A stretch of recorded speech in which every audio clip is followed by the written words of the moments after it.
the cosmic entity war begins, and this story is amazing. Oh my God, it's so good. The ending's phenomenal. So what this does, the way this all begins, is this picks up with a combination of Storm, Manifold, and Maggot. And I love the way these guys interact, right? Because it really is just kind of an ongoing joke between the three of them, mostly because of the fact that while Manifold is incredibly powerful, at the moment, Maggot has recently become an Omega level mutant, which is kind of cool. Now that actually took place in one of the previous Storm comics. What had essentially happened is Storm had consumed an Eldritch demon because she's now powered by the abilities and the energy of eternity, and then Storm had spit it back out at a later point in time, and Maggot consumed it because Japheth, everybody's favorite and most disgusting South African superhero, member of the X-Men, does not actually consume anything himself. Those two maggots that come out, they can consume almost anything, and they consume that Eldritch demon. And so because of that, now Maggot has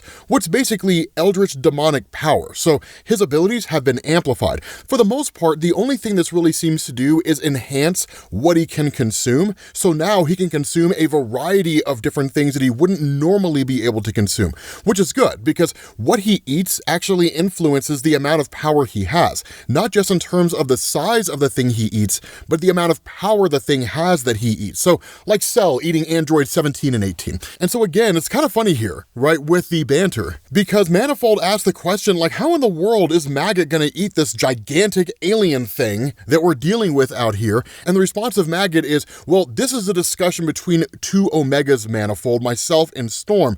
You wouldn't get it, right? And it's not your fault, right? You're not an Omega, but maybe one day you will be. It is hilarious to see him just getting carried away with the idea of now being one of the most powerful mutants in existence in Marvel Comics. And so the response of Manifold is hysterical. He's like, apologies, my Lord Omega. Only a powerful man like yourself should have the honor of consuming this heaping mass of rotting kaiju flesh.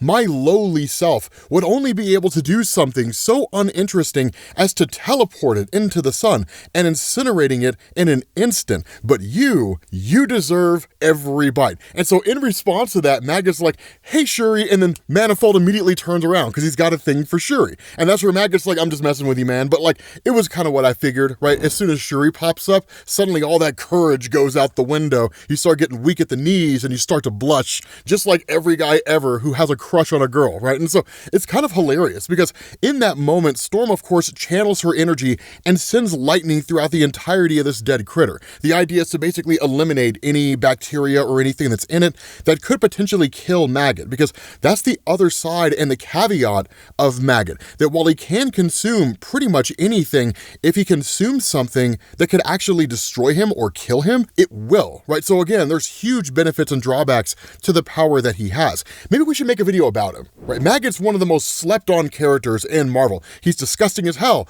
but it's cool. It's really, really cool. And so again, right, everybody's just kind of having a good time here because Storm, right, says this whole thing, I am Storm, mistress of the cosmic elements. And the response of Manifold is like, so we're just yelling out names and titles now? And she looks at Manifold and she's like, Japheth is right. It's an Omega thing. You just wouldn't really get it. So again, kind of this back and forth and back and forth and back and forth. But in reality here, there's a reason why this is being done. And it is very important because what happens is it takes 3 days for Maggot to consume this entire thing. And the whole time, again, the kind of banter continues on. Truth or dare, Storm? And she's like, truth. And he's like, are you and Emperor T'Challa secretly dating again? And we don't get an answer to the question. And I really hope they are. I really hope that Marvel brings Storm and Black Panther back together again because they're too perfect to be separated. But then of course you get to day 2. Truth or dare? Dare. I dare you to tell the truth, which is something that never occurred to me before. But once it's all said and done, you pick up with the realm of the Orishas, specifically with Sango, because Storm literally says, 3 wives, Sango, yet your mornings are as lonely and depressing as a widow's bedside. You slept with your eyes closed. I warned you not to. Now, this is kind of a return and sort of revisiting a previous part of the Storm story, because what had happened here, and one of the things to know, is that there are all kinds of beings out there that can control the weather. And one of the things that's being done here is we're getting this kind of story being told where while Thor can control lightning and thunder and so on, and Storm can control the weather, so can other gods. And so among these various gods out there that are part and parcel to elemental control,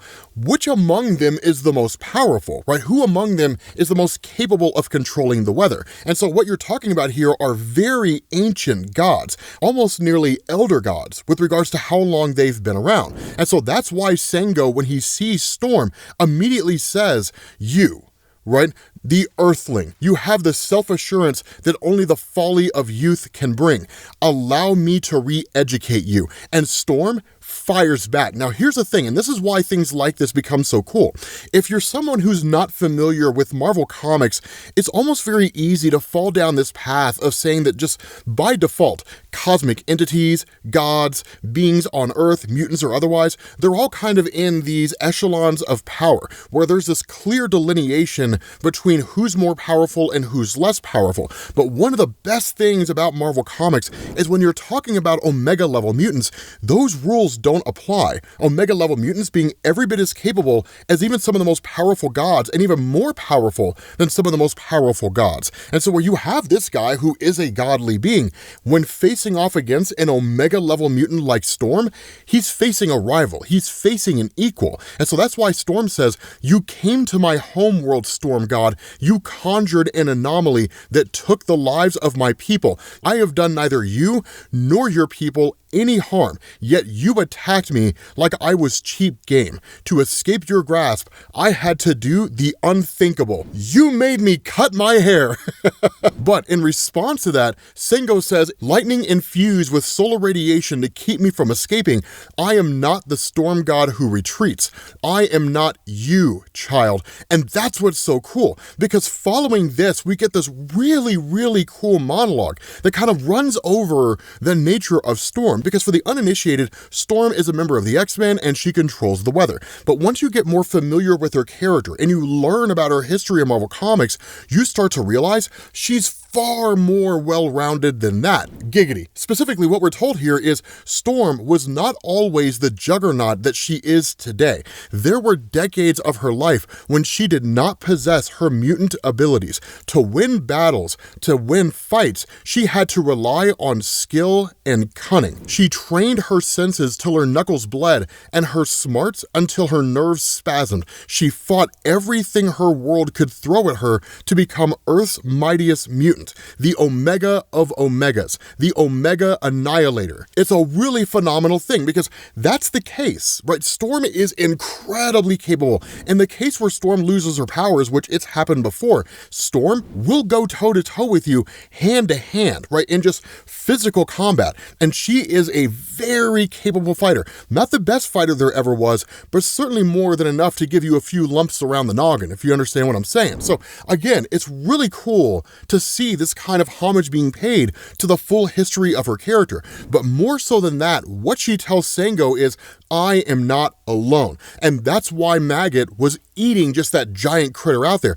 absorbing its energy, its power, so on and so forth, so he could show up here amplified, powerful enough to be able to go toe-to-toe with Sango in helping Storm deal with this guy. Not only that, you have Manifold who shows up here and teleports him to a pocket dimension. And that's one of the cool things that you learn, because what we're told, thereafter, Storm simply had to step onto a battlefield and victory was assured. But her overwhelming power had grown to eclipse the baser strengths that once defined her. But Storm is a master strategist. The only two mutant teleporters who can reach locations outside the universe are Manifold and Gateway, both of whom have made the Storm Sanctuary their new home, and their first duty was to help Storm reach a pocket dimension, and that these benign tumors of the universe are where the laws of matter and energy clump together without any substance to act on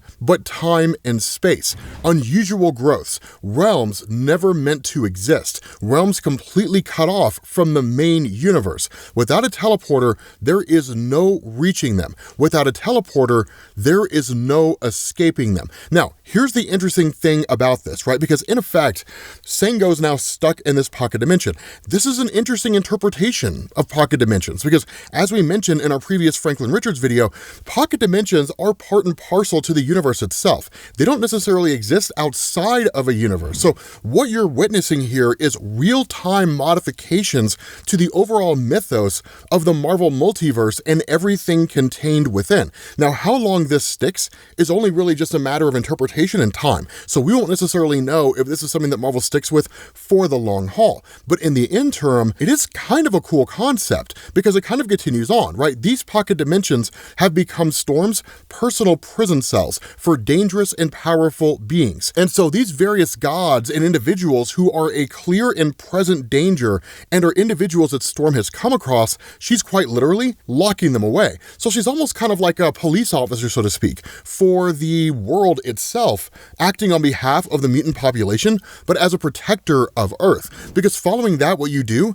is you switch over to Bishop. Now, the cool thing about this is that Bishop is basically safeguarding Jaden. Now, for those of you guys who don't recall, Jaden was the young individual that we saw at the very beginning of the Storm story, which is to say, a young Omega level mutant who had basically been letting off extreme levels of power, causing a kind of reactor meltdown and so on and so forth, and basically killed a town. And so Storm responded, and Storm was able to neutralize the situation, but Storm also kind of whisked the whole thing under the radar to a degree.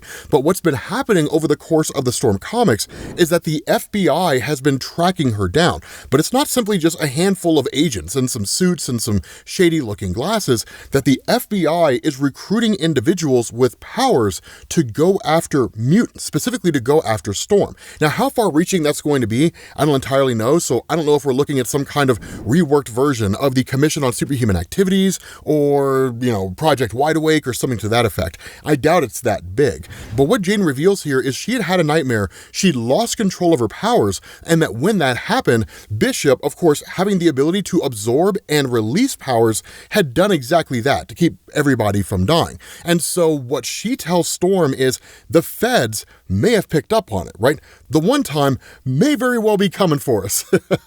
And so in the midst of all of that, the response of Storm is, I'll take care of you, right? Like, everything's going to be fine until it's not, because in that moment, people start dying around them. Immediately, Maggot, his head gets lopped right off. And then as soon as that happens, Manifold's response, okay, I can get us out of here, everything's gonna be cool, he immediately gets cut in half. And so the question has to be asked, who's killing these guys in the here and now?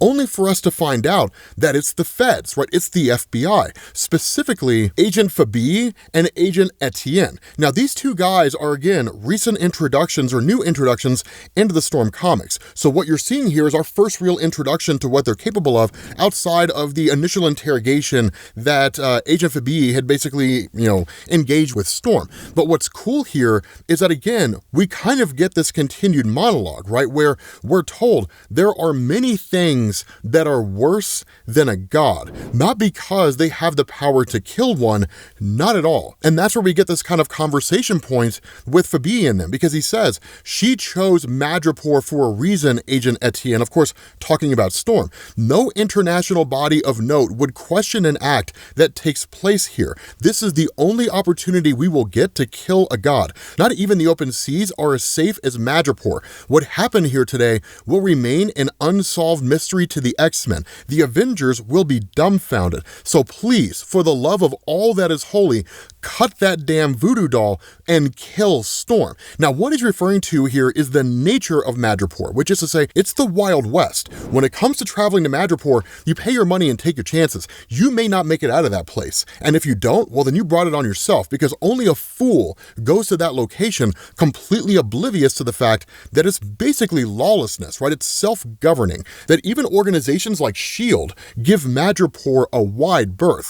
But again, kind of continuing this monologue, right? The idea that there are some things worse than a god. We're told Norrin Radd, the Silver Surfer, is one such being. You would rather face a god in close quarters combat than have him as an august visitor. Norrin Radd is a herald, and when you see him, there is a world-ending behemoth coming behind, because in that moment, Galactus comes crashing down to Earth. Now, initially, you can kind of look at this and be dismissive of it and talk about how, Galactus is a jobber, things like that. No, it's actually really cool the way this works, because what happens is in the middle of all of this, suddenly an opening is cut in the fabric of reality itself, and infinity emerges, right? The cosmic entity twin of eternity. And she says, I am infinity, the unknowable expansion of all of reality. The world eater Galactus and his herald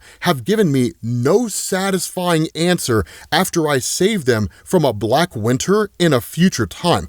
Pummeling them bloody within an inch of their lives, they swayed not. But you, Aurora Monroe, you would know, right? It was infinity who crushed Galactus and sent both him and the Silver Surfer crashing down to Earth, because infinity's pissed and she's on the hunt because she says, where is my twin brother? What have you done to eternity? With that being said, guys, we're gonna bring this video to an end. Massive cliffhanger. I know, I'm so excited. I am so excited to see where this cosmic entity war goes. It's gonna be phenomenal. Technically, it's called the Thunder War, but this is gonna be one of the greatest stories, I think, that's been written in recent memory in Marvel Comics, because lest we forget, Hadad is still out there, and Hadad is a guy who had a level of power so extreme, he turned the cosmic entities like the Phoenix Force and Eternity into playthings, and it took the power of the one above all to beat that guy. So I'm excited to see where this goes. But anyway, guys, we're gonna bring this video to an end. Hopefully you enjoyed it. If you did, drop a like. Thank you all for watching, and I will catch you all later. Peace.